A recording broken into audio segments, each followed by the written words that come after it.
Assalamu alaikum warahmatullahi wabarakatuh. Bandiraɓe kofna mo gelanama hayruji ɗuɗɗi ɗiɗɗunya be alahira inchallah en wardi be video kesol dow ko larani tiktok hande, na dow whatsapp, na dow facebook, na dow ɗime, dow tiktok.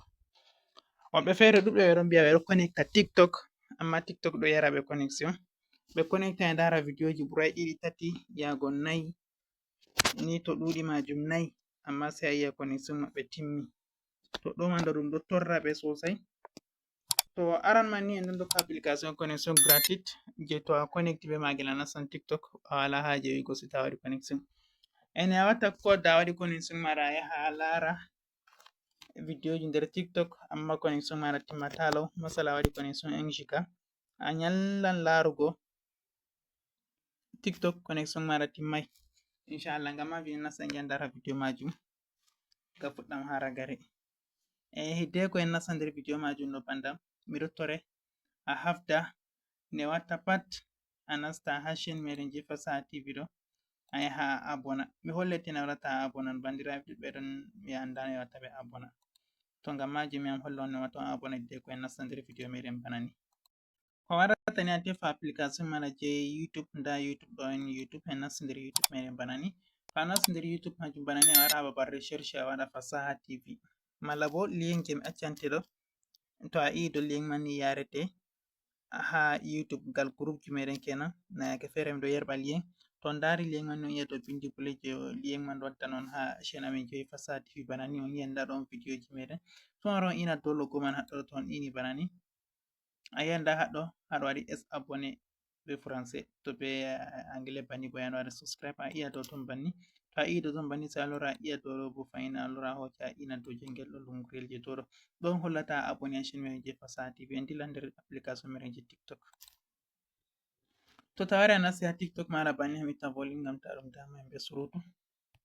To a nasti nder tiktok maɗa bana ni a de'ita seɗɗa waddante nda ɗo on video. Ta a fotti be chaîne am mana page am je tiktok bana ni a yi'a nda ɗo waɗi fasaha tv, nda ha dow ma fasaha tv, sai a hosa a abona hatton bo waɗa following am inchallah ngam heɓugo video ji am fere fere. Ta a wari haɗɗo banni sai a yi'a nda didi tati ha dow ɗo, nda didi tati man ɗo toɓɓe tati kenan. Sai a waran a yi'a nda parametre ha les, ta a nasti ha parametre sai a jippo les be hakkilo. To a jippake les majum a yi'an ha ɗo waɗi data saver men, nda no windirta be anglais kadi, amma nda ɗum ɗo ni ɗo mi tammi on dari ngel boɗɗum. So on ina dow ton, to in dow ton ni so ngara on kuɓɓa ɗo. To on kuɓɓi ɗo ni shikenan, ko da on gaɗi connection ha telephone moɗon mana ko mtn ko orange ko ɗum kamtel ko ɗum ɗime on gaɗi connection, on giyan connection man timmata lau. A nastan a lara videoji bana on giɗɗa, a nastan a waɗa live maɗa bana on giɗɗa. Goɗɗo to ɗo waɗa live a foti nasta live mako bana on giɗɗa, ko giɗɗa pat a waɗan dow tiktok. Connection maɗa ya waɗa timmugo lau. To timmi kande kam hunde fere on yarima connection, timmini ma connection, nana ɗum tiktok on yarima connection. Ko da shike ha ɓawo en waɗino video dow ko larani hunde ɗo application, hunde ɗo dow ko larani timmugo connection low low ha telephone meɗen.